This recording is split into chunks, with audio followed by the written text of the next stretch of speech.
All right, so today we're going to talk about Roots of Hamilton, which is a spring extension course. And I'm here with Professor Kirsten Ortal and Professor Alicia Oduale. They're going to talk a little bit about their course. Hi, everyone. I'm Kristen Ortel, and I'm a professor in the history department. And I teamed up with O2. You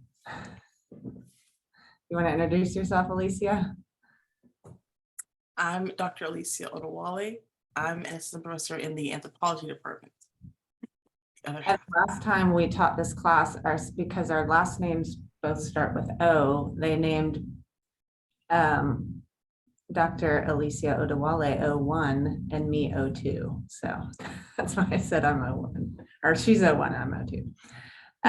So yeah, students who take this course will experience firsthand the physical and historical spaces in which Black resistance occurred in the 18th and 19th centuries. They will also explore and evaluate different modes of resistance and the spread of revolutionary ideas across the Black Atlantic world. That's what we will spend the weeks before the travel doing in the classroom, and kind of in book form and in article form and via class discussion, and then kind of shift to a living laboratory in St. Croix on the island where Hamilton grew up and where Dr. Oduale has done extensive archaeological research on the Black Atlantic world.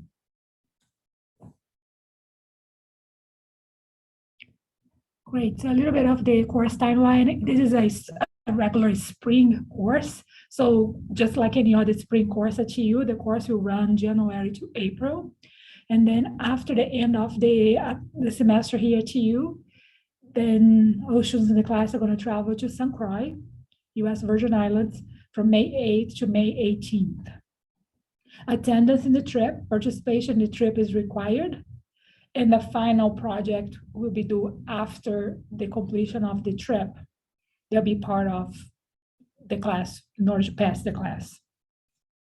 Right. Something? Yeah, we do daily reflections, and we'll do some research in an archive on the island, and we'll ask for kind of a final journal at the end of the class that pulls together the themes, of what we learned in our texts with what we see and experience on the island. Great. So a little bit of the cost. The total program cost is $1,150 program fee plus $850. That's the estimated airfare amount that we're looking at right now for $2,000 total program fee. For this amount, you receive the round trip airfare, lodging while you're on the island, the ground transportation, most of your meals, and all scheduled excursion, tours, guides, all the activities that are included in the itinerary. Yeah, we've worked really hard to keep the costs down. One of the ways we do that is we stay in condos and we go grocery shopping the first day. So we eat our breakfasts every day in the condo. We pack lunches and load them up in the van. So if we're out on an excursion during the day, we eat packed lunches rather than spending money on lunch. And then we night, but sometimes even just cook back at the condo, because the condo is really nice. There's a picture of it. That's the view from one of the balconies. So there's a pool there and beach access. It's nice to be back at home base. All right, cool. So to kind of help defray those costs, the CG has some grants that students can apply for. One of them is a CG Foreign Correspondent Grant. That's $300 for one student that will be the CG Foreign Correspondent. Take pictures during the trip, write a blog post, do Instagram Live. So it's a list of things that we want you to do. And then you you receive a $300 grant for that.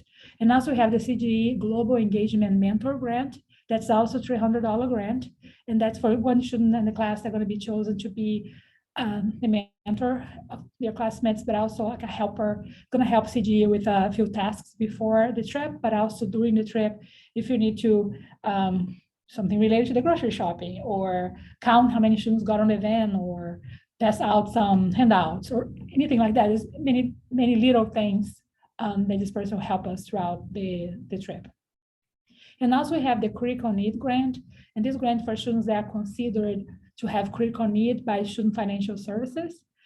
And we'll look at how many students apply and what the need is. And so there's a variable amount for that grant.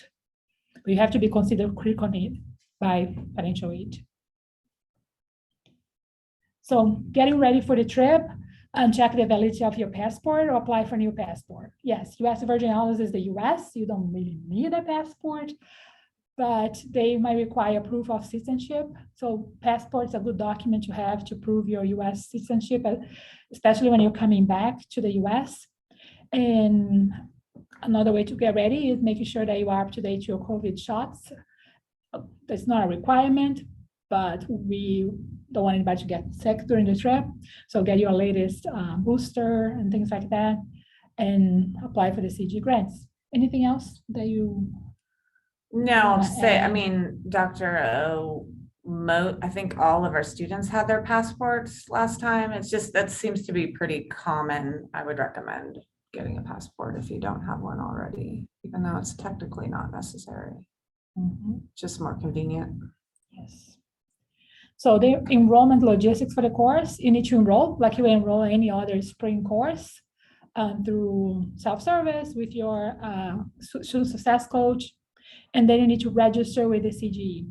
So CGE travel registration can start a registration now, not have to wait until enrollment is open, but we need to have everything complete by December 1st. December 1st is the date that there's a document there that's the commitment form.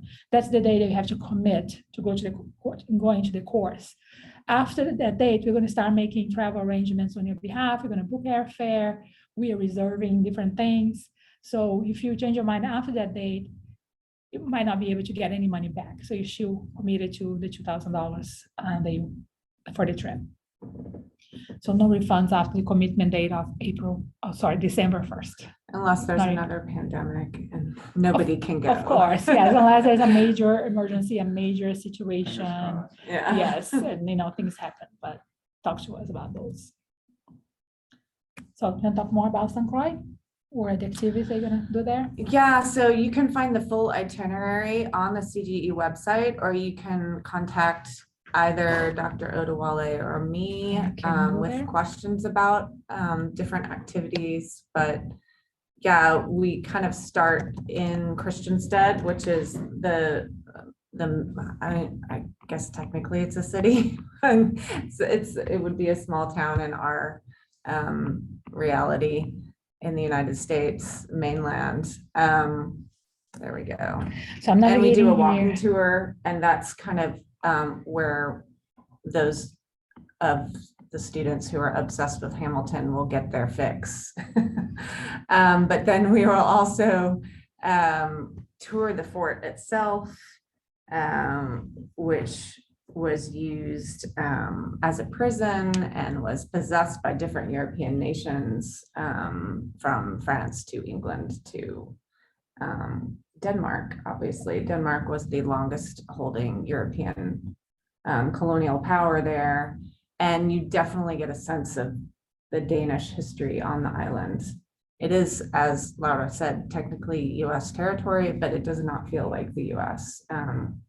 They drive on the left-hand side of the road, for one, which is a big difference, but it is, you definitely get the sense of the Danish heritage and especially the African heritage of the island. There's the itinerary in a little bit more detail. Yes, I navigated to the page on the CGE website where how you can find the course. So there's the overview, that's just the general information, and then the itinerary, and here in the bottom is the fee that you're going to be charged, and then just which is $100. Oh, extra yeah, the meals. meals not included. The only meals not included are our travel days. So when we're in airports on the way there and on the way back, because everyone's kind of dispersed going to whatever strip mall they want to go to eat. Everyone's on their own for the travel days. And then the last tab here are all the scholarships, the travel grants. And this last one I didn't mention, the Gilman Scholarship, the deadline's today. So that For one will be, Pell Grant if you are a recipients. Pell Grant recipient, yes. So the other ones you can still apply. The deadline for those are November 15th. You should say November 15th here. Oh, one, you have any other points to make? Something to highlight? I forgot. I'm just gonna share that, Dr. Rotella is gonna be the one running the show this time. This iteration of the class is gonna be a bit different since I'll be on leave during the spring semester. But I'll be going along with the class to St. Croix. And it won't just be about the tours and the sort of fun activities that are happening, but there'll also be opportunities to volunteer and engage with the community. And our partner for that this time around will be CHANT, the Crucian Heritage and Nature Tourism organization. It's a nonprofit org on island that has a ton of heritage projects that are just always ongoing. And they're always looking for help and engagement with that. And so it's an opportunity for us to come alongside and not just be viewers on this island, but to take part in what's happening in the community and in the culture. So, yeah. Absolutely. All right. All right, so I'll stop the recording.